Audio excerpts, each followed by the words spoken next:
ये देखिए दोस्तों, एक नई कहानी, बहुत ही बढ़िया और दिलचस्प कहानी सोहन नगर की।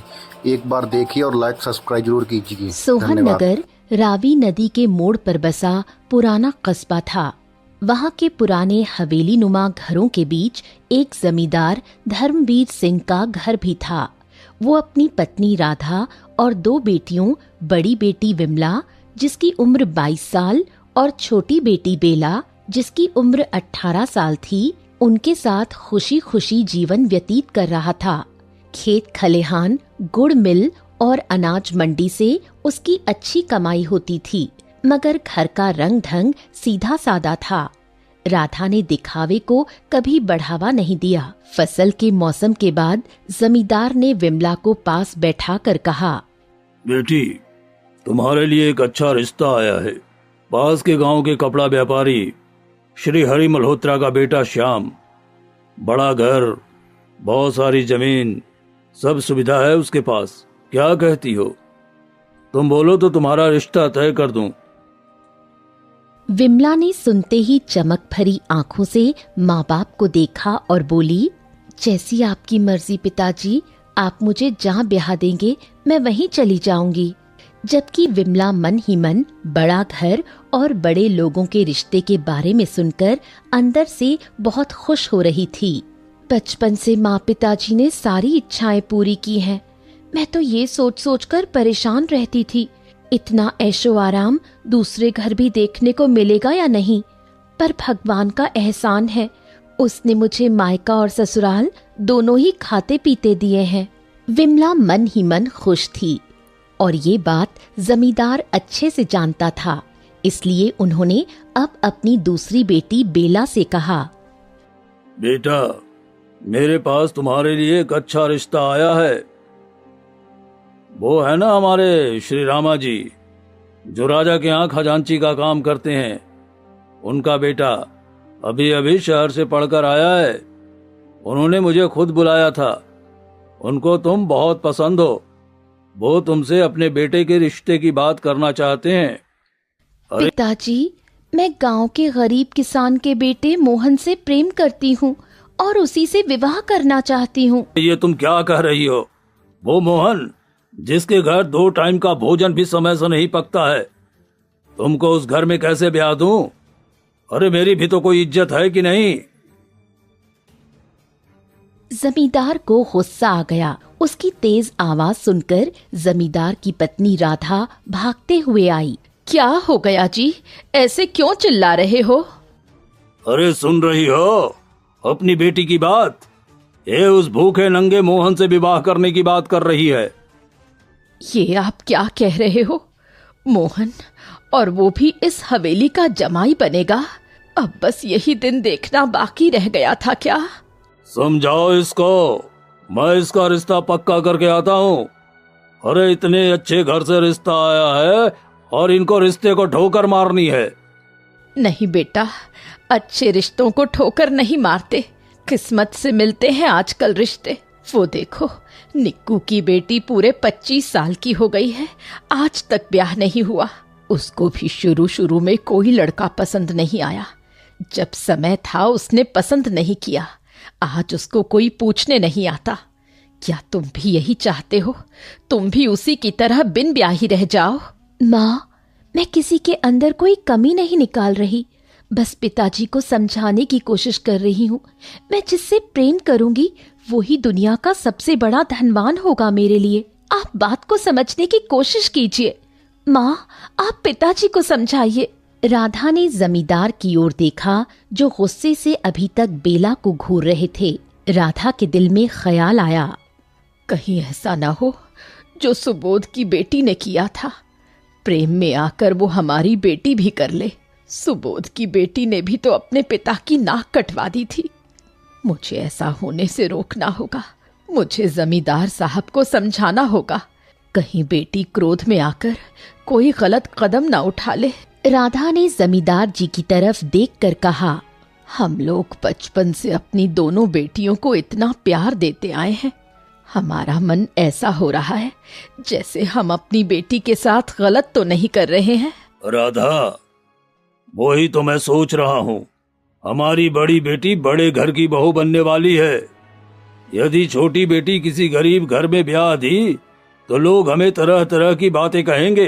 बेटी अमीर घर में जाए या गरीब घर में, तकदीर अपनी ही लेके जाती है। आप दोनों को आशीर्वाद दीजिए और दोनों का विवाह तय कर दीजिए। तो तुम ये कह रही हो कि मैं बेला का विवाह मोहन से ही तय कर दूं? हाँ जी, अगर हमारी बेटी की किस्मत में धनवान होना लिखा होगा तो एक दिन वो भी धनवान बन जाएगी। तुम ठीक कह रही हो राधा। हमें भी बेला को किस्मत के भरोसे छोड़ देना चाहिए।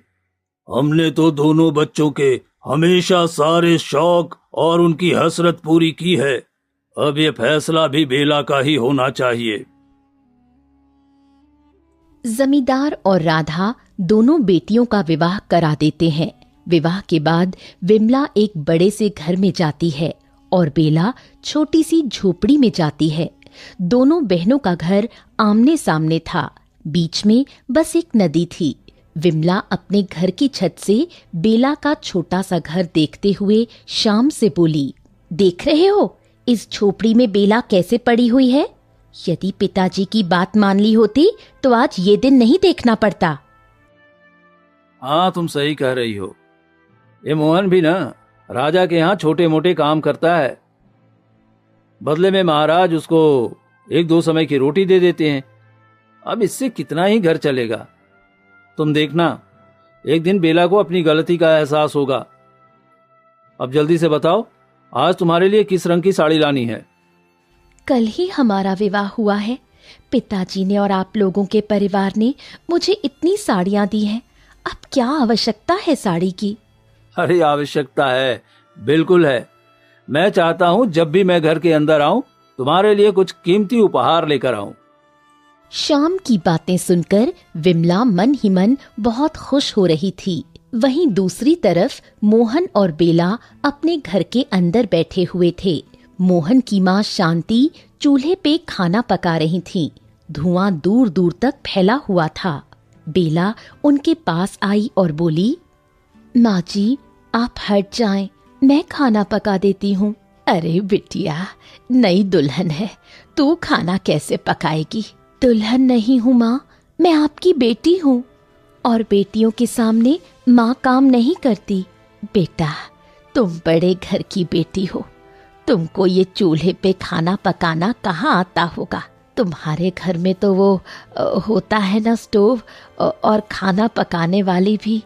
माँ जी, मैंने कभी चूल्हे पे खाना तो नहीं पकाया है, परंतु इतना पता है जब तक जिंदा हूँ आप मेरे सामने कोई काम नहीं करेंगी। लोग कहते हैं बड़े घरों की बेटी बिगड़ी हुई होती है। मेरे मोहन की तो किस्मत ही पलट गई जो इतनी अच्छी बहू घर में आई है। तभी मोहन वहाँ आता है, उतरा हुआ चेहरा और मायूस निगाह। क्या हुआ बेटा? माँ, इतने दिनों से राजा के यहाँ खेती करता हूँ। वो मुझे 1 महीने के सिर्फ 11 रुपए देते हैं। आज 1 महीना हो गया। मंत्री जी से बोला था पगार दिला दो, मंत्री जी ने सीधे टाल दिया, कहा बाद में ले लेना। अभी राजा दूसरे कामों में उलझे हुए हैं। कोई बात नहीं बेटा, बाद में ले लेना। इसमें इतना निराश होने वाली क्या बात है? माँ, बेला कल ही घर आई है। सोच रहा था उसके लिए कुछ लेता आऊंगा, वो खुश हो जाएगी। बड़े घर की लड़की है, यहाँ गुजारा करना उसके लिए कितना मुश्किल होगा। मैं तो उसके सामने ये बात बोल भी नहीं सकता। कभी उसको मुझसे विवाह करने का फैसला गलत लगने लगे और वो ये घर और रिश्ता छोड़कर अपने मायके चली जाए। प्रेम और विवाह में जमीन और आसमान का अंतर होता है। कल तक प्रेम था, आज विवाह के कठिन डोर में बंध चुके हैं। कहीं ऐसा ना हो कि इस तंग डोरी से उसका दम घुट जाए। वो दोनों बात कर ही रहे होते हैं, तभी वहां बेला आ जाती है। उनकी बात सुनकर बोलती है, मेरा कोई दम नहीं घुट रहा। मुझे बहुत अच्छा लग रहा है इस घर में आकर। ऐसा लग रहा है भगवान मेरे साथ हैं। और बुरा इसलिए लग रहा है क्योंकि आप और माँ जी मुझे समझ नहीं पाए। बेला, तुम परेशान नहीं हो। मैं बस ये सोच रहा था कि तुम यहाँ इतनी छोटी सी धुएं से भरी झोपड़ी में कैसे रहोगी। तुम और बिमला दीदी साथ में पले बढ़े हैं। आज बिमला दीदी इतने बड़े घर की मालकिन बन गई है और तुम इस छोटे से घर में हो। मुझे ये सोचकर बहुत बुरा लग रहा है। मैं विमला दीदी से ज्यादा खुश हूँ और एक दिन ये बात आप भी मानोगे। वहीं दूसरी तरफ श्याम एक पतली सी गली की तरफ चला जा रहा था। तभी उसको सामने से एक मछुआरा आता दिखाई दिया। उसकी आंखों में आंसू थे। श्याम को देखते ही बोला, बेटा श्याम, तुम हमेशा मुझसे मछली खरीदते आए हो ना? हाँ, खरीदता तो हूँ, पर हुआ क्या है? जिस तालाब में मैं जाल डालता हूँ उसी तालाब में कल से दूसरा मछुआरा आने लगा है। उसका कहना है कि वो राजा का खास आदमी है। अब से तालाब की सारी मछलियां वो ही ले जाएगा।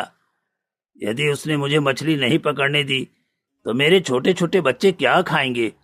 वो तो भूख से मर जाएंगे। मुझे तो मछली पकड़ने के सिवा कोई दूसरा काम आता भी नहीं है। अरे काका, आप फिक्र क्यों करते हो मेरे होते हुए? चलो मेरे साथ चलो, मैं देखता हूँ कौन तुमको मछली पकड़ने से रोकता है। श्याम मछुआरे के साथ साथ चलने लगता है। कुछ ही देर में वो तालाब के किनारे आ जाते हैं, जहाँ पहले से ही एक आदमी जिसका नाम रतन था बैठा हुआ था। श्याम रतन के सामने आकर कहता है, तुमने इसकी मछलियों पे कब्जा क्यों किया हुआ है? अरे वो गरीब आदमी है, उसके बच्चे भूख से मर जाएंगे। बात तो आपकी ठीक है साहब, पर यह तालाब तो मैं अब इस मछुआरे को नहीं दूंगा। यदि आप बोले तो इस तालाब का एक हिस्सा मछली मैं आपको दे सकता हूँ। मछलियाँ खाने का हमें शौक है, पर एक हिस्सा मछलियाँ तो बहुत होती है। ये तालाब तो मछलियों से भरा पड़ा है, इतनी मछलियों का मैं क्या करूँगा? सोच कर देखो साहब, एक हिस्सा मछली बेचकर मैं पैसे आपके घर आपको देकर आऊंगा। आपको कुछ नहीं करना है, बस इस मछुआरे से मुझे ये तालाब दिला दो। रतन, ये साहब गांव में सबसे अधिक ईमानदार और पैसे वाले हैं। जिनका ईमान तू खरीदने की बात कर रहा है वो बिकाऊ नहीं है। एक बार साहब अपने मुंह से बोल देते तो मेरे लिए फैसला करने में आसानी होती। हो गया फैसला, अब ये तालाब रतन के पास ही रहेगा। ये आप क्या कह रहे हैं श्याम बाबू? अरे मैंने कितने साल आपकी सेवा की है। हाँ, इतने साल तुमने सेवा की, अब रतन को भी थोड़ा सा मौका दो। ऐसा मत कीजिए साहब, मेरे छोटे छोटे बच्चे भूख से मर जाएंगे। अरे कुछ तो दया कीजिए। श्याम ने उसकी एक न सुनी, और ये सब न पहली बार था न आखिरी बार। वो लोगों को ऐसे ही ठग कर पैसे कमाया करता था, इसलिए उसके पास इतना पैसा जमा हो गया था। वहीं दूसरी तरफ मोहन रात होने के बाद अपने घर लौट रहा था। थकान से उसकी हालत खराब थी। वो जैसे ही शाम के घर के पास पहुंचा, उसके कानों में किसी के रोने की आवाज पड़ी। अरे ये किसके रोने की आवाज है? ये तो बिमला दीदी का घर है ना? कहीं दीदी किसी मुसीबत में तो नहीं? मोहन आगे बढ़ता गया। वो जैसे जैसे आगे बढ़ रहा था, रोने की आवाज उतनी तेज हो रही थी। मोहन ने सामने जो देखा, उसको देखकर उसके मुंह से निकला, अरे ये औरत इतनी रात को यहाँ क्या कर रही है? और ये है कौन? मुझे इस औरत से बात करनी होगी। मोहन आगे बढ़ा और औरत से बोला, काकी, क्या हुआ आपको? आप इतनी रात को यहाँ क्या कर रही हैं? और इतना ज्यादा रो क्यों रही हो आप? क्या बताऊं बेटा, श्याम जी को कब से हवेली के बाहर बुला रही हूँ, वो है कि निकल ही नहीं रहे। आपको श्याम जी से काम है? रुको, मैं उनको बुला देता हूँ। बेटा, वो बाहर नहीं आएंगे। क्यों काकी? कल मेरी बेटी का विवाह है। मैंने अपनी बेटी के लिए कुछ जेवर बनवाकर श्याम जी की हवेली में रख दिए थे। ये सोचकर मैं गांव की छोटी सी झोपड़ी में रहती हूँ, चोरी हो गए तो क्या करूंगी? अब श्याम बाबू का शाम से दरवाजा पीट रही हूँ, वो दरवाजा ही नहीं खोलते। काकी, हो सकता है श्याम बाबू घर पे ना हो, वरना ऐसा नहीं हो सकता कि आपके जेवर वो रख लेंगे। अरे आपने खून पसीने की कमाई से जेवर बनाए हैं, वो रख नहीं सकते। आप एक काम करो, मेरे घर चलो, पानी पियो, थोड़ा आराम करो, फिर आकर श्याम बाबू का दरवाजा खुलवाना। शायद तब तक श्याम बाबू भी आ जाएं। बेटे, श्याम घर ही में है। मैंने खुद उसको घर के अंदर जाते हुए देखा है। मोहन सोच में पड़ गया। जब श्याम अंदर है तो वो दरवाजा क्यों नहीं खोल रहा? अब उसको भी सच जानना था। उसने जोर से आवाज लगाई, श्याम बाबू, ओ श्याम बाबू, जरा दरवाजा खोलो, हवेली के बाहर आपसे मिलने कोई आया है। श्याम के कानों में मोहन की आवाज पड़ी तो वो विमला से बोला, मेरी हवेली की चौखट पे तुम्हारा गरीब जीजा क्या कर रहा है? कहीं आज फिर से तो उसके घर में आटा खत्म नहीं हो गया जो मुंह उठाकर यहाँ चला आया? सच बोलूं तो मुझे ये गरीब लोग कुछ ज्यादा पसंद नहीं है। घर में जरा सी तंगी हुई नहीं कि कटोरा उठाया और अमीर रिश्तेदारों के घर चल देते हैं मांगने। अरे भाई, अमीर लोग तो दिन रात मेहनत करते हैं तब जाके यहाँ तक पहुंचते हैं। तुम गरीब लोगों की तरह नहीं जो बस घरों में पड़े रहते हैं, काम के न काज के, दुश्मन अनाज के। उसकी बातें सुनकर विमला को थोड़ा अजीब तो लगा, क्योंकि वो उसकी बहन का पति था, पर उसको भी गरीब लोगों से कोई खास लगाव नहीं था। मोहन, आपको तो क्या, घर में किसी को पसंद नहीं है। पिताजी ने तो बेला को बहुत डांटा भी था और माँ ने भी बहुत समझाया था बेला को, पर वो नादान है, कुछ समझी नहीं और इस भूखे नंगे के घर आकर बैठ गई। इन लोगों ने शादी में बेला को एक साड़ी तक नहीं दी। मुझे तो ये समझ नहीं आ रहा बेला उस झोपड़ी में कैसे रह रही है। किसी अमीर के घर में उसने शादी की होती तो आज वो हमारी चौखट पे नहीं आता। मुझे तो ये सोच सोच कर चिंता हो रही है। हम दोनों बहनों का घर नदी के किनारे ही है, अब इन लोगों का आना जाना लगा ही रहेगा। चलो तुम यहीं रुको, मैं उस भिखारी को मना करके आता हूँ। अरे एक बार देने से कमी तो नहीं आएगी हमारी हवेली में, मगर चिंता इस बात की है कि उसको आदत बन जाएगी जो हमारे लिए बहुत हानिकारक होगा। आप मना कर दीजिए, तब तक मैं आपके लिए पकौड़े बनाकर लाती हूँ। शाम घर से बाहर निकला तो मोहन के साथ बूढ़ी काकी को देखकर चौंक गया। उसने मन में सोचा, अरे मैंने तो सोचा था ये बूढ़ी औरत अब तक जा चुकी होगी, परंतु ये तो अभी भी यहीं खड़ी हुई है। अब मैं क्या करूं? इस मोहन को यदि सच्चाई का पता लग गया ना तो ये जमींदार जी को मेरी सच्चाई बता देगा और जमींदार के नजरों में मैं हमेशा के लिए गिर जाऊंगा। जमींदार जी बहुत ही नेक आदमी हैं। शाम को सोच में गुम देख मोहन ने कहा, अरे क्या हुआ श्याम बाबू, हवेली का दरवाजा क्यों नहीं खोल रहे थे? वो क्या है ना कि मैं नहा रहा था। अब नई नवेली दुल्हन है घर में, अब वो तो हवेली का दरवाजा नहीं खोल सकती ना। आप नहा रहे थे, पर आपके बाल तो मुझे सूखे सूखे लग रहे हैं। वो मैं नहाने जा ही रहा था, गया नहीं था। अब नई नई पत्नी है तो उससे बात करने में देरी तो हो ही जाती है। तुम्हारी तरह तो नहीं है ना कि सुबह होते ही काम पे निकल गए और अब रात हो गई तब लौट रहे हैं। मोहन समझ चुका था वो शाम को नीचा दिखाने की कोशिश कर रहा है। उसने मन में सोचा, इससे पहले कि यह मुझे खरी खोटी सुनाए, मुझे काकी के जेवर के बारे में बात करनी चाहिए। मोहन ने बड़ी ही मजबूत आवाज में कहा, श्याम बाबू, काकी कह रही थी कि इन्होंने अपनी बेटी के विवाह के लिए जो जेवर बनवाया था वो आपकी तिजोरी में रखा है। अरे नहीं, नहीं तो ऐसा कुछ भी नहीं है। फिर शाम बूढ़ी औरत से बोला, क्यों रे बुढ़िया, तूने मुझे अपना जेवर कब दिया रखने के लिए? श्याम बाबू, उस दिन जब मेघा के घर में चोरी हुई थी तब आप ही वहाँ हमारे घर आए थे और कहा था आगे से किसी का जेवर चोरी नहीं होगा, इसलिए मैं अपना जेवर आपकी हवेली की तिजोरी में रख दूं। और कल जब मेरी बेटी का विवाह है, मैं जेवर लेने आई हूँ तो आपने मुझे ही झूठा बना दिया। मुझे लगता है ये कोई पागल औरत है। भला कोई अपना जेवर दूसरे की तिजोरी में रखता है क्या? भगवान के कहर से डर श्याम बाबू, तू एक माँ की हाय ले रहा है। इससे पहले कि तुमको धक्के मार के इस हवेली से बाहर फेंक दूं, चली जाओ यहाँ से। अरे भीख मांगने आई हो तो बोलो ना। श्याम बाबू अपनी दौलत तुम पर लुटा देगा, पर झूठा इल्जाम लगाया तो अंजाम भयानक होगा, समझी? इतना बोलकर श्याम ने हवेली का दरवाजा बंद कर लिया। बूढ़ी औरत वहीं खड़ी रोती रही। मोहन उसको देखकर बहुत दुखी हो रहा था, परंतु वो कुछ नहीं कर सकता था। न जाने क्या था उस बूढ़ी औरत के आंसुओं में जिसमें मोहन को सच्चाई नजर आ रही थी। उसने बूढ़ी औरत से कहा, काकी आप परेशान मत होइए और घर जाइए।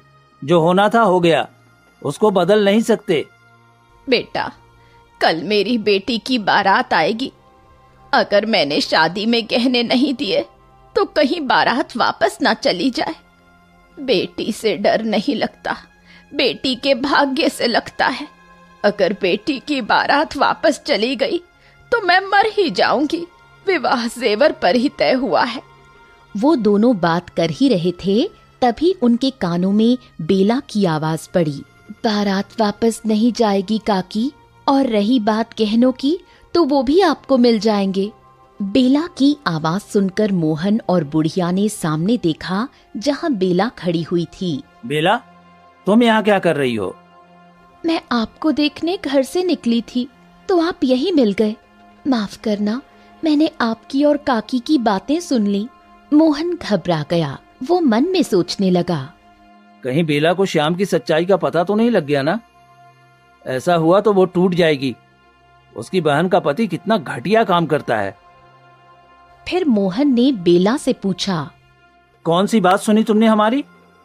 यही कि काकी की बेटी का विवाह जेवर पे तय हुआ है। अगर जेवर नहीं दिए गए तो विवाह टूट भी सकता है। यही ना? वैसे तुम इतना घबराए हुए क्यों हो? कोई और बात भी थी क्या जिसका मुझे नहीं पता?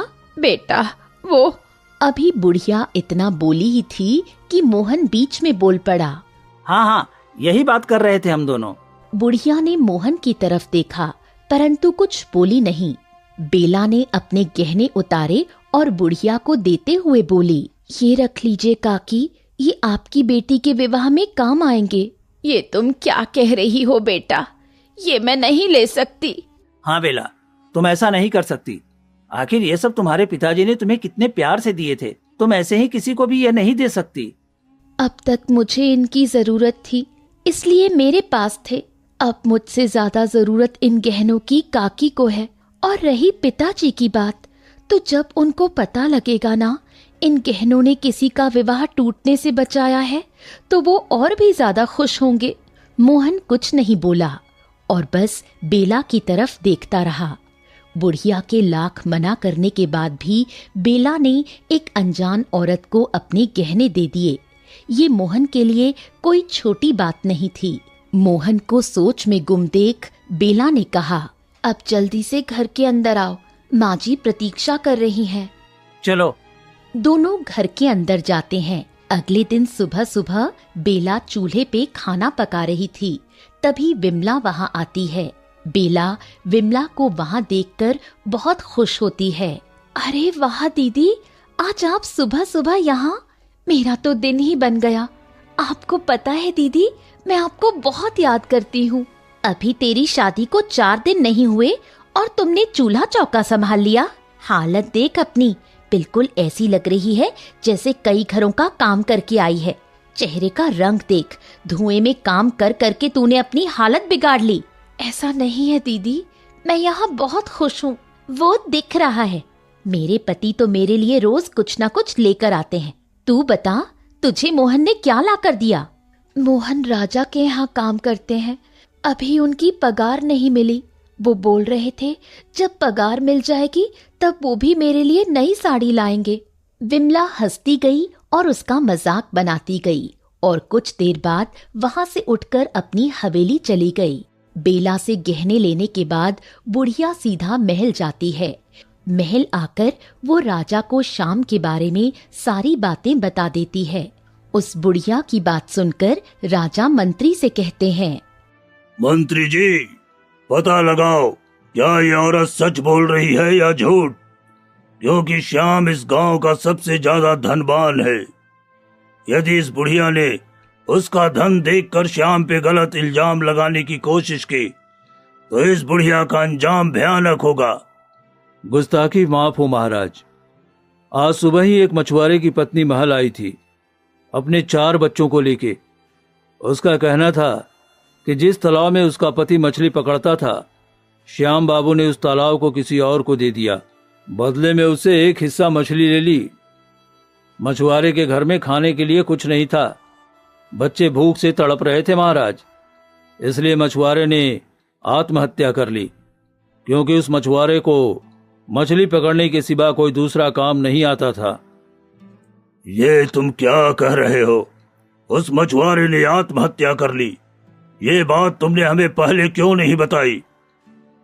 महाराज, श्याम बाबू आपके लिए बहुत खास हैं। हम आपसे कुछ भी कहते आपको झूठ ही लगता, इसलिए हम चुप थे। राजा सोच में पड़ गए। उन्होंने बुढ़िया से कहा, तुम्हारे पास कोई सबूत है जिससे तुम ये साबित करो कि श्याम बाबू के घर तुम्हारे गहने हैं?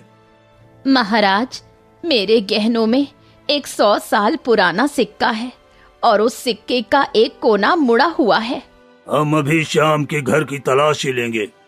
यदि वो पुराना सिक्का श्याम की हवेली में मिल गया तो जितना तुम बोलोगी तुमको तुम्हारे उतने गहने लौटा दिए जाएंगे। कुछ ही देर में श्याम ढेर सारे गहने राजा के सामने लेकर खड़ा हुआ था। उन गहनों में एक वो मुड़ा हुआ पुराना सिक्का भी था जो बुढ़िया ने बताया था।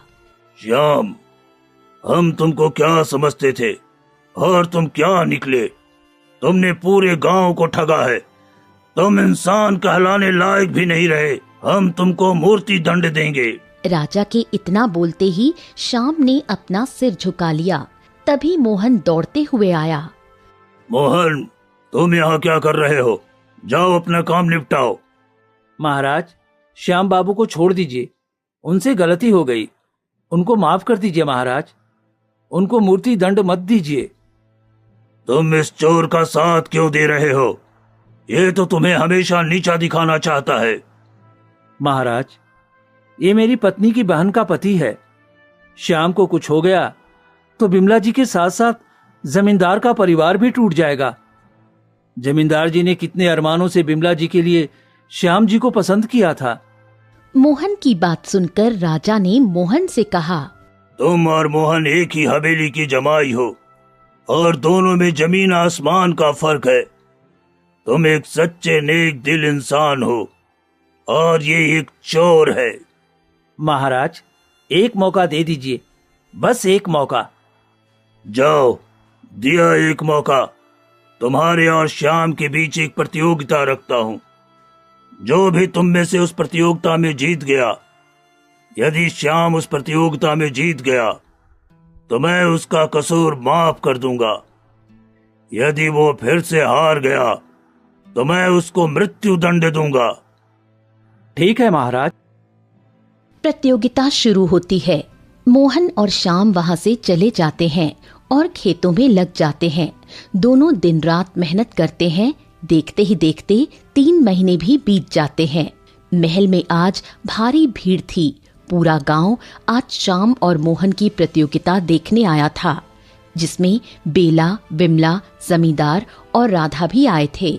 यदि श्याम इस बार हार गए तो क्या राजा उनको दंड देंगे? भगवान से प्रार्थना करो बेटा, उसको कुछ नहीं होगा।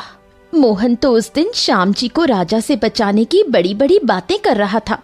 कह रहा था श्याम जी को कुछ हो गया तो पूरा जमींदार परिवार टूट जाएगा। आज राजा ने दोनों के बीच प्रतियोगिता क्या रख दी।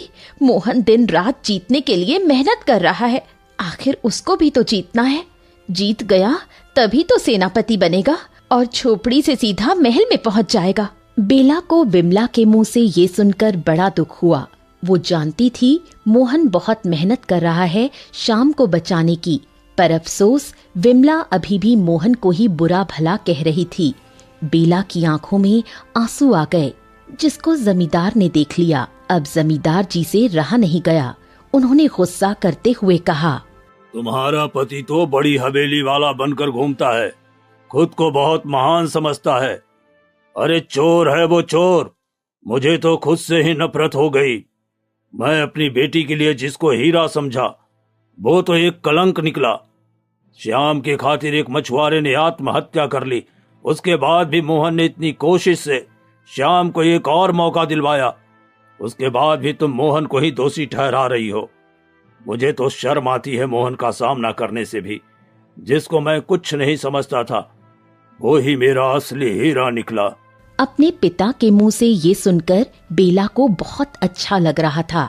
तभी राजा के सामने मंत्री आकर बोला, महाराज, प्रतियोगिता का पता लग गया है। जो सैनिक अपने खेतों में भेजे थे वो वापस आ गए हैं। क्या कहना है उनका?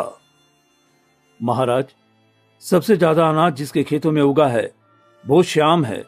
बधाई हो श्याम तुमको, मैंने जीवन दान दे दिया, परंतु भूलना नहीं, यह जिंदगी तुमको सिर्फ और सिर्फ मोहन के कारण मिली है। क्या मैं पूछ सकता हूँ, श्याम ऐशो आराम से पलने वाला आदमी खेतों में सबसे ज्यादा अनाज कैसे उगा सकता है? अनाज तो ज्यादा मोहन के खेतों में भी मिला था, परंतु जब कल रात श्याम और सारे गांव वाले सो रहे थे, तब मोहन चुपके से निकलकर खेतों में गया और उसने अपना आधा अनाज श्याम के खेतों में डाल दिया, जिससे उसको जीवन दान मिल सके। महाराज, आपको ये सब कैसे पता चला? हम यहाँ के राजा हैं, हमको उसी दिन पता लग गया था तुम कुछ न कुछ जरूर करोगे। जिस दिन तुम श्याम के लिए हमारे सामने अड़ गए थे, और इसीलिए हमने तुम पे नजर रखी और कल रात अपनी आंखों से तुमको अनाज डालते भी देख लिया। तो क्या अब मुझे मृत्यु दंड देंगे महाराज? मोहन ने इतनी मेहनत इसलिए की क्योंकि तुमको वो बचाना चाहता था, और हम मोहन की मेहनत देखकर बहुत खुश हैं। इसी खुशी में हम तुमको जीवन दान देते हैं और मोहन को इस महल का सेनापति घोषित करते हैं। आज से मोहन और उसका परिवार महल में ही रहेंगे। महल को मोहन जैसे युवक की खास जरूरत है। ये सब सुनकर सब बहुत खुश हुए। विमला ने बेला से कहा, मैं मोहन को कितना गलत समझ रही थी, और मोहन ने कितना सब किया हमारे लिए। मैं तुमको कितने ताने मारती थी। मैं ये तो नहीं कह सकती कि तुम मुझे माफ कर दो, क्योंकि मैं तुम्हारी माफी के लायक नहीं। कैसी बातें कर रही हो दीदी, बड़े कभी छोटे से माफी नहीं मांगते, और मोहन ने वही किया जो उनका फर्ज था। तभी श्याम ने मोहन से कहा, भाई, मुझे माफ कर दे। मैंने तेरे साथ बहुत गलत किया, बहुत बुरा भला बोला तुझे। जो हुआ उसको जाने दो, आगे जिंदगी पुकार रही है, उसका स्वागत करो। चलो बिमला दीदी से मिल लो। समझ नहीं आ रहा है, जमींदार जी और अपनी पत्नी से कैसे आंखें मिलाऊंगा। अरे सब ठीक हो जाएगा, आओ भाई साथ चलते हैं। वो दोनों बेला और विमला के पास आकर खड़े हो जाते हैं। जमींदार मोहन से कहते हैं, बेटा, मुझे माफ करना, मैंने तुमको बहुत गलत समझा। पिताजी, आपने मुझे वो समझा जो मैं था। नहीं बेटा, तुम तो एक बहुत ही सुलझे हुए इंसान हो, बस मुझे तुमको पहचानने में थोड़ी देरी हो गई। कोई बात नहीं पिताजी, मैं आज बहुत खुश हूँ। आपने मुझे बेटा कहकर बुलाया। और फिर सब अपने अपने घरों को चले जाते हैं। मोहन महल में आकर रहने लगता है। श्याम भी उसके बाद छोटा मोटा काम करने लगता है और बाकी का जीवन खुशी खुशी व्यतीत करते हैं।